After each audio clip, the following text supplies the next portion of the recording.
তায়েফের প্রান্তরে নবীজি যেদিন দিনের দাওয়াত দিতে যান, সেদিন নবীজি আমার কত আঘাত সহিলেন।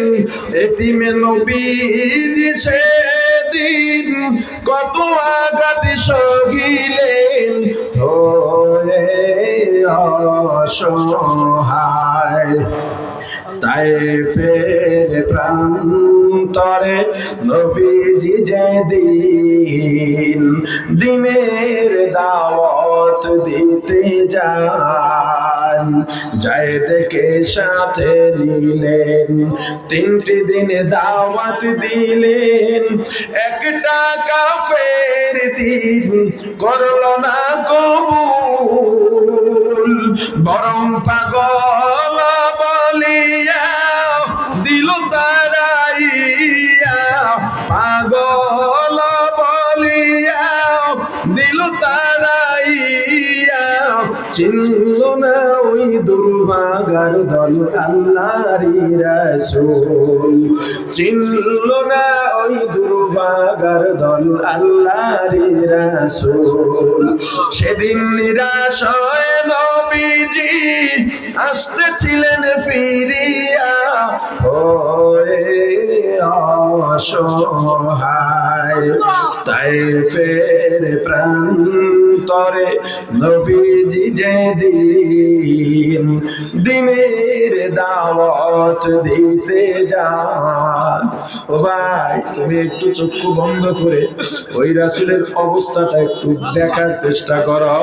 আমার রাসূল যখন দাওয়াত দিলেন, চারদিক থেকে কাফের দুষ্ট দুষ্ট ছেলেরা, যুবকরা পাথর নিয়ে মারে আর বলে এটা দুশমন, আমাদের তায়েফ থেকে বের করে দে। হযরত যায়েদ একা মানুষ কয় দিকে ফিরাবেন, একবার ডানে যান আর একবার বামে যান আর একবার পেছনে। যখন ডানে যান তখন পিঠে আর বাম দিক থেকে আমার রাসূলের সুন্দর শরীরে পাথর পড়ে। পাথর পড়ার সঙ্গে সঙ্গে চামড়া ফুটা হইয়া ফিনকি দিয়া রক্ত বের হয়ে যায়। হযরত যায়েদ মাথা পেতে যায়, শরীরের বিভিন্ন জায়গা থেকে রক্ত পড়ে। আর চিন্তা করো আমার রাসূলের অবস্থাটা তখন কেমন হয়েছিল। চতুর্দিক থেকে পাথর মারতে মারতে আমার রাসূলের শরীরটা একেবারে ক্ষত বিক্ষত করছে, রক্ত গায়ে পানি ঢাললে যেমন বাইয়া পড়ে, আমার রাসূলের শরীর মুবারক থেকে রক্ত বাইয়া বাইয়া পড়ে।